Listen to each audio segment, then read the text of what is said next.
All right, once again, welcome to Access to Zen. It's really great to be here with you all. Similar to many of you, life has been difficult in the nation, in my own personal life, in the world. So it's a difficult time. I'm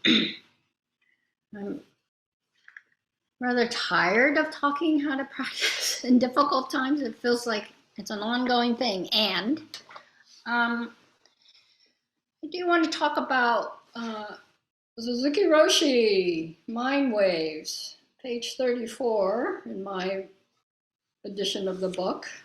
And it is part of 2.0.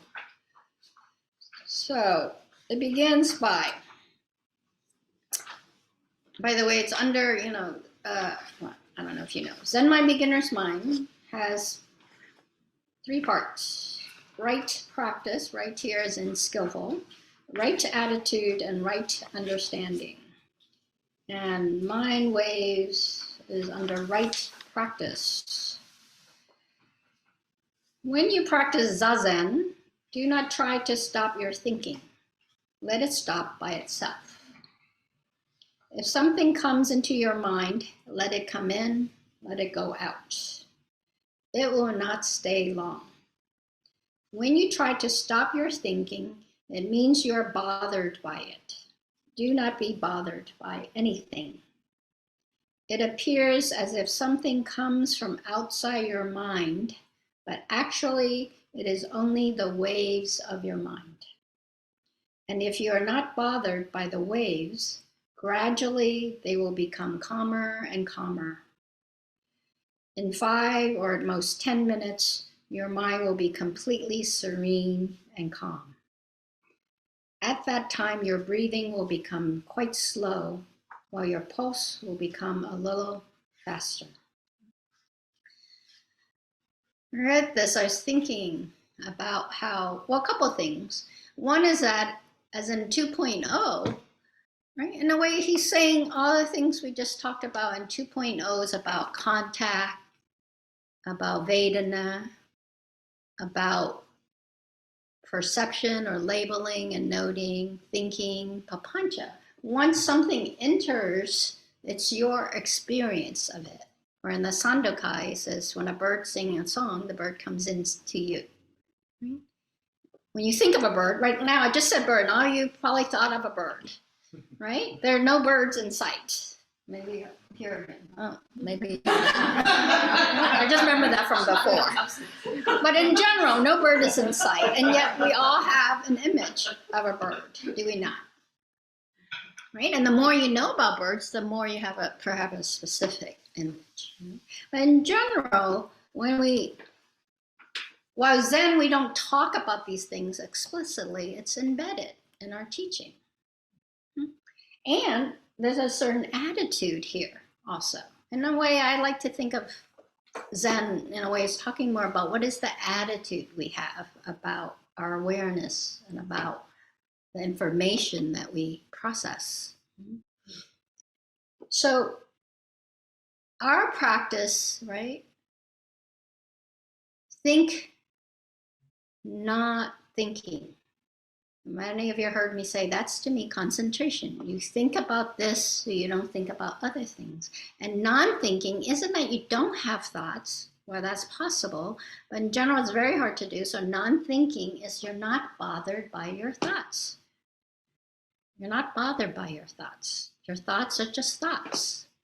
Our suffering comes when we attach to thoughts. And some thoughts are worthy of attaching to, for sure. So it's not saying you shouldn't attach to thought. That's the other thing. One is that what happens when you're attached to thoughts?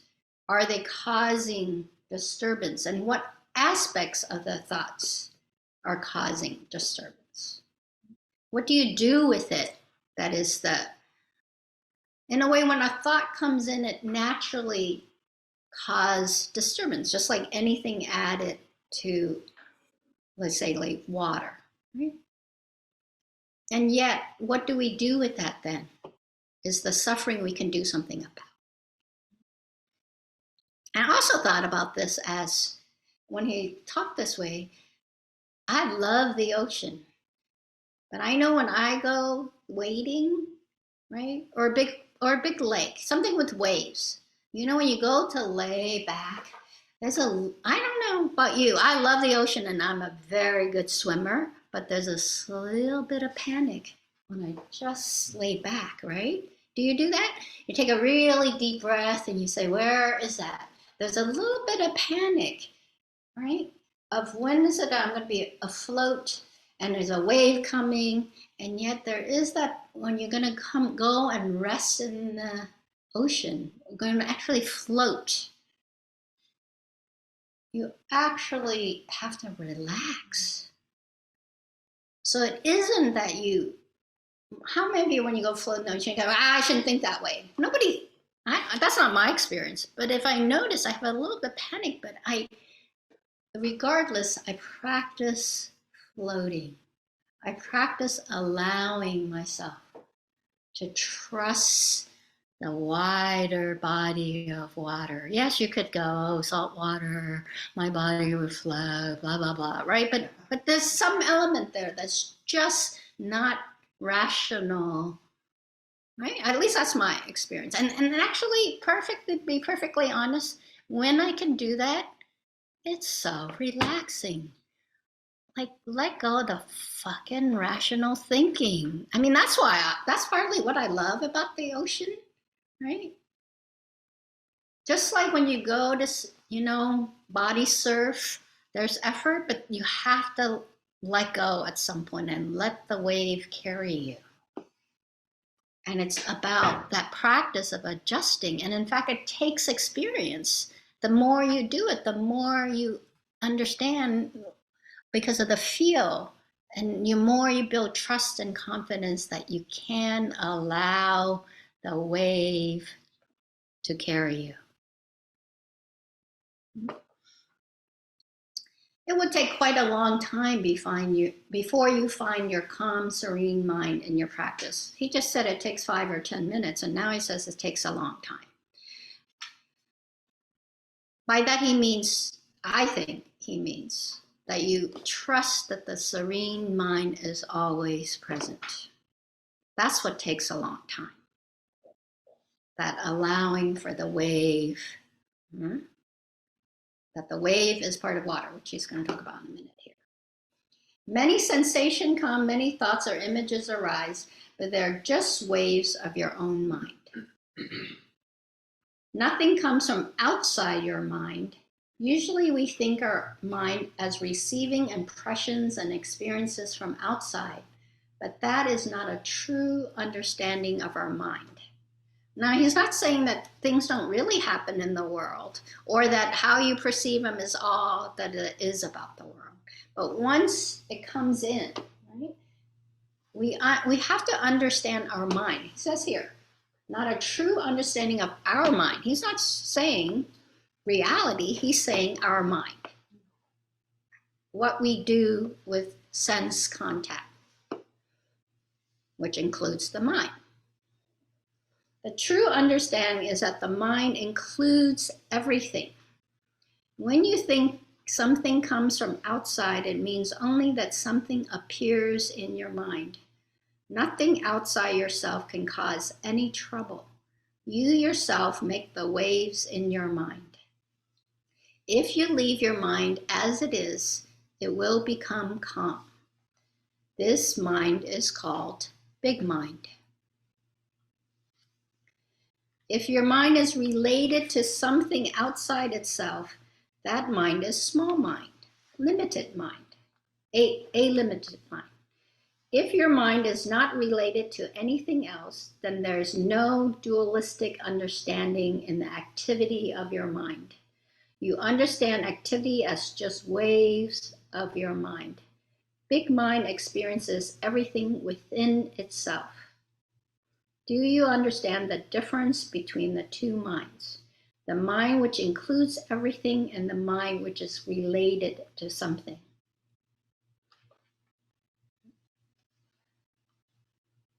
the sound meditation, I thought, was a good way to really have that sense. When sound comes in, most of us are doing that. That's contact through the ear, right? The ear organ, contact with the ear object, consciousness arise. And what we do with it, they depend, we like the sound or don't like the sound or are neutral about the sound. We go to label it, think more about it, and have a whole group of thought. That whole thing of trying to interpret is the group of thought. Right? That movement to do that, looking for a group to connect it to. And the whole story grows. Right? Now that's because you're relating to it. If you were just sitting there letting sound in, then it's with you. It's in the mind, but it's not something that you're trying to decipher what it is. Right? How many of the decipher, I didn't experience it in this period, but oftentimes I hear things and then it's like, oh, that was not what I thought it was. Right? In fact, just yesterday, all of a sudden Deb comes running to my room and said, do you hear that? Do you hear that beeping? Do you hear that beeping? And then we're running around the house trying to identify the beeping, and we never could figure it. And then she was like, maybe it's a truck backing up, because Amazon does come by often to deliver things at the back of my building, right? But, and then we go out and we go, what is it? What is it? So that we feel we can know what it is. But if we just let it be there, then it's included. Sometimes it's already included until someone tells us it's something too, right? So big mind is the mind that allows for everything it is, which I try to give you a sense of or really point towards in the meditation, where we don't have to reject our thinking mind. There's no rejecting. Big mind includes the thinking mind. We're not bothered by the thinking mind. Main way that we're not bothered by the thinking mind is we don't follow it, right? Because mostly when we follow it, we then go, most of us will get to a point, in which depends again on our favorite Vedana and our favorite hindrance. What happens with it? I like it, I don't like it, it makes me sleepy, it makes me anxiety, it makes me confused, right? Notice the me in there a lot too, right? Don't forget the Sakaya Ditthi. How many of you thought, oh, I got that sound, right? Or like that one where there's a humming and I felt the movement to try to figure, is it a heater? Is it a neighbor? Is it, So big mind allows for all this. Actually, they are the same thing. Remember? Do you understand the difference between the two minds?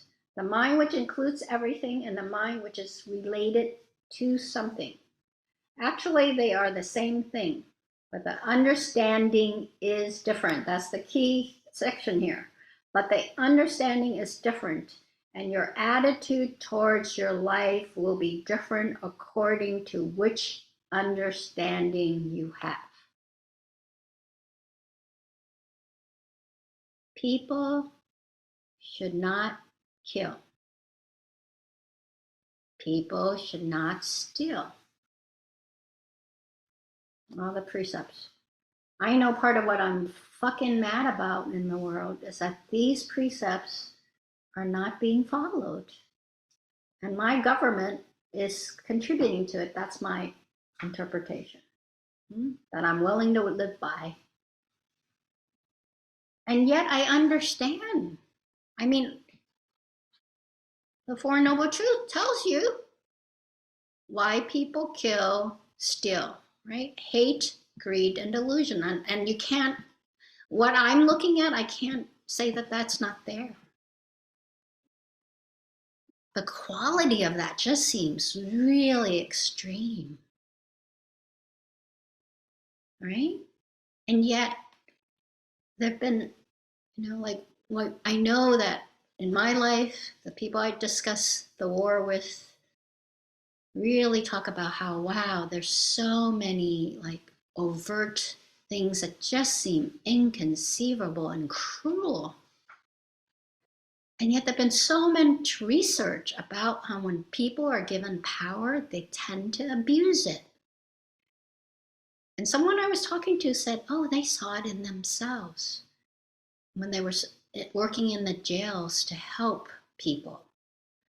You know, they go to pick up a prisoner, to go talk with them about how they, could leave if they do this program or that program. And if the prisoner says, hey, can you come back in 10 minutes because I'm talking to someone or I'm eating lunch?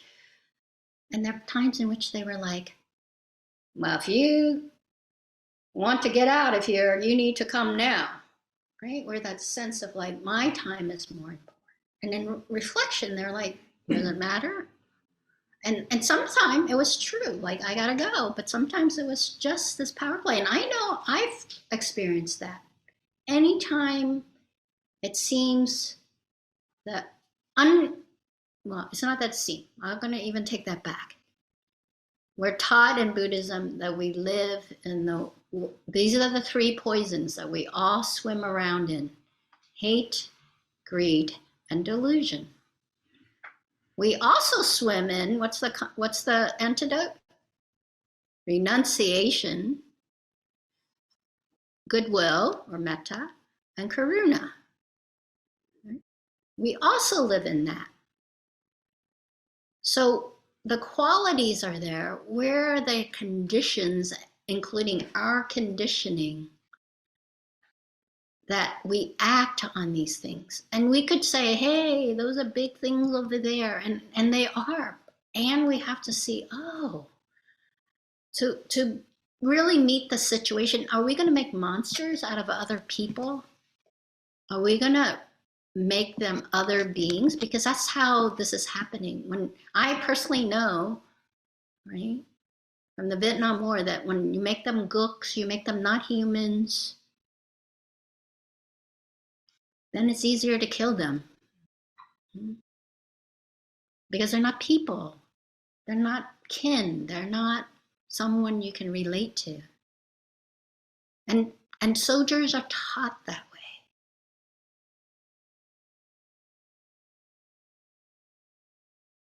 And if you grow up in an environment in which you yourself are made objects, or beings in your neighborhood are made objects, you're going to grow up thinking that, right? Or video games that make beings objects, right? Especially the unhoused, mentally ill.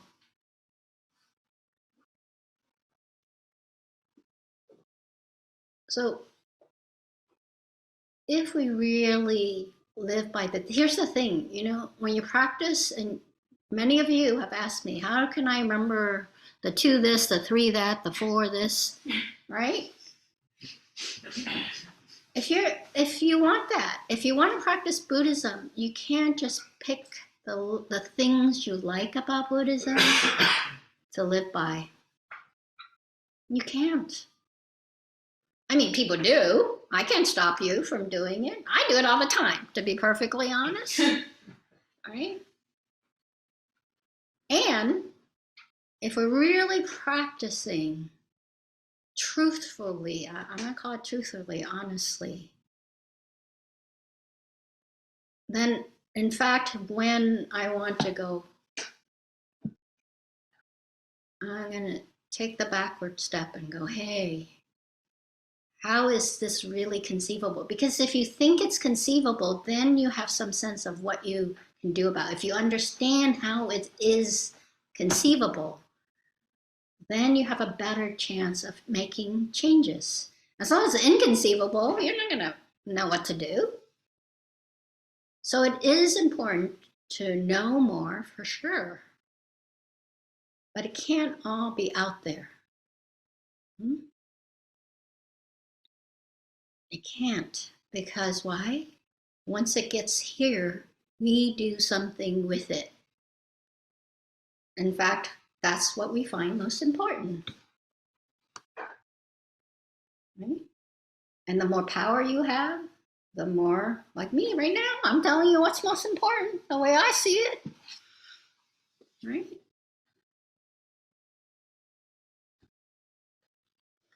That everything is included within your mind is the essence of mind. To experience this is to have religious feeling. Religious here also is Buddhism, but also religious here is a sense of a deeper understanding of things. The willingness to say that there is a vastness here that I need to open up to.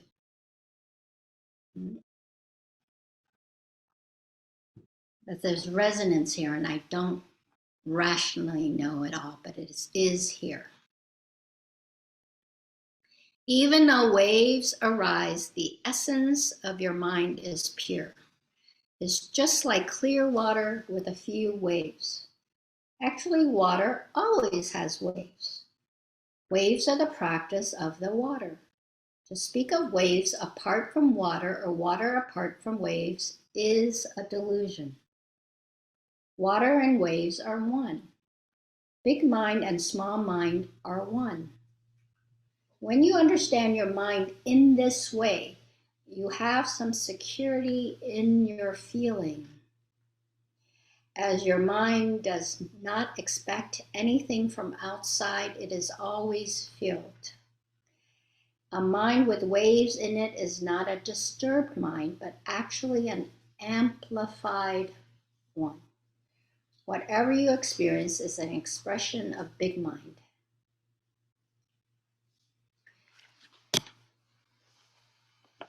The things that we bring in amplify how we are. Big mind is emptiness. Big mind, how we know big mind is by the things are in it for the most part. Right? That's what we talked about last week, right? Empty, shunyata is empty of something. How we know it is what is in here. By knowing what is in here and what we can do about it. That we have will and agency to direct, cultivate, incline. And so it isn't just a passive knowing, nor is it just outward or inward. It has to be the sense of what is amplify here. In fact, the thing that makes me most shaky, I've been really distracted. There's been some big things in my life the last couple of weeks. And it always just seems to be squeezing even more, even today, just before PDs. And how are we with it? This is why the quality, you have to know what is in your mind, and you have to know that there is something to be done about it, or can be, not as a task, not as a fixer, though it is an inclination, sure. You do that first by letting it amplify. By that I don't mean you're like, Though if that's a feeling and it's a way to let it process. Skillful is still in here, by the way. Right? Skillful agency is what we're going for, right? Skillful awareness, skillful agency. What we do with it is the skillfulness, upaya, right? Skillful means is the biggest practice point of Zen. I remember what upaya means. I can't remember which part of upaya. It means the leaves of grass that they used to gather to make a little mound to sit down and meditate on. They put a cloth on it, that's why, right? And so upaya is you have to lay down the grass strands carefully because what? They can cut you. I have a little, not quite a paper, I don't know how I got this cut. A little plastic thing, I think. When I was trying to open some kimchi container, I think. Hurts like hell. You know how a paper cut hurts like hell? That little slice hurts like hell. Right? But so upaya is carefulness. You're building this mound to sit down in a classic way, to say, I am going to be careful. There's carefulness all along the way. Carefulness and skillfulness. What are we careful for? It's up to be skillful towards non-harming. Right? The activity of big mind is to amplify itself through various experiences.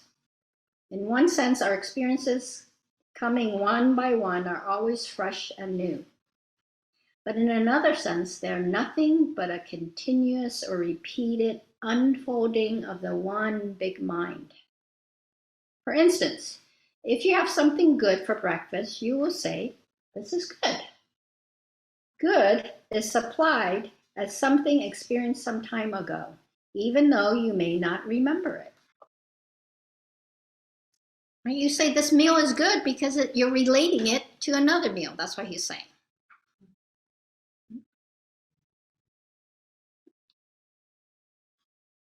Right? Most of us, like, how many of us really, really, really get a new food that we don't have any concept about? Most of us, like, oh, I heard XX meal is good, so I'm going to go have it. You don't go put yourself in, I heard a bad meal is over there and I'm going, so that's one. So already you're inclined towards it, right? Of course, it doesn't always live up to your idea of good. That's the thing. Oh, it's not so good. So it's already your idea. So even though maybe a fresh food comes in, you already have an idea about it. To be honest, I don't remember the last time I had something I had no idea about that I would put in my mouth too. That's the other thing. Right? No, seriously. So already there, I'm already, like, right? Forget big mind, big taste. Big taste, no such thing. I'm very selected in my taste. All right. With big mind, we accept, you don't remember it because it also is conditioned, right? We think everything we think about, we already know. And that but people give us all sorts of impressions and we carry it. Right? All right. With big mind, we accept each of our experiences as if recognizing the face we see in a mirror as our own. Very fucking thing I've been talking about tonight. Really, right? When do we say turn and say, how is this conceivable? Anything you're bothered by, you have to figure out how is it conceivable. And what's the Christian thing? For the grace of God, there I am, or something like that. That's some paraphrasing, not quite the exact wording. Right? But really, what condition would have me behave in this way? Because that's how then we can relate in a skillful way. Notice relating here. If you read that and thought relating was a bad thing, it's not. But when we relate, there's always a me and a you, or us and a we.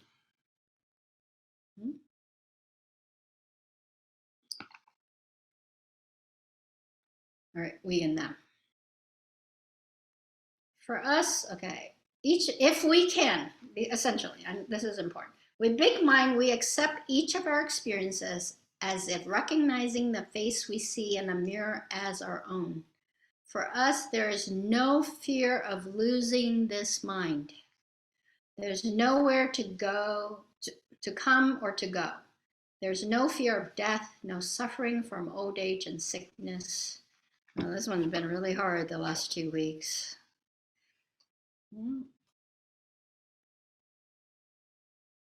There's no suffering from it, not because it doesn't happen. There's no suffering when we realize that's part of life.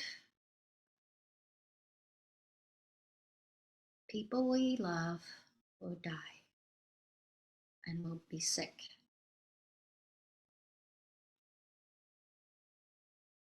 I can do all sorts of things. They can do all sorts of things, and that this is the thing none of us can escape. What we do with it, of course, is the key, or how we are with it. Because we enjoy all aspects of life as an unfolding of big mind, we do not care for any excessive joy. Now you might read this, because I certainly did the first time. I thought, now I'm not supposed to have joy too. Just suffering, just suffering. I think what he's saying is that especially when we're suffering in a way that feels really like, what the fuck is life, right? I'm gonna live with this person. And yet, in this last couple weeks, when there are moments of sunlight, it's beautiful. The plum trees are blooming, the crocuses are up, the daffodils, right? There's beauty here. There are moments of joy. But we're around going, excessive joy, to cover up or to feel like I have to have that. Does that make sense? It's not like as an overcompensation. I think that's what he's saying. Right? Because that's also sometimes, when we're really, I know when I'm really suffering, sometimes I'm like, I shouldn't be suffering this much. Right? I shouldn't give I should give some talk that's going to be very encouraging of people, right? When things are really hard. The shoulds. It starts here. All the shoulds start here in my experience. Because we enjoy all aspects of life as an unfolding of big mind, a possibility, we do not care for excessive, we need not go after. So we have imperturbable composure, and it is with this imperturbable composure of big mind that we practice Zazen. When we remember that everything I'm aware of is acceptable or allowable. If accept doesn't work, sometimes accept like, fuck, I don't want to accept this. Is it allowable? Is it something there that you can say, okay, in this, and actually I'm starting to say allowable, like, oh, it can be here. Actually, I think allowable here is that I can allow for it to be present in my life, that I have the capacity to be with it. I'm not overwhelmed by it. Big mind isn't overwhelmed, because this is why we also practice to build the capacity to be with joys and sorrows and everything in between.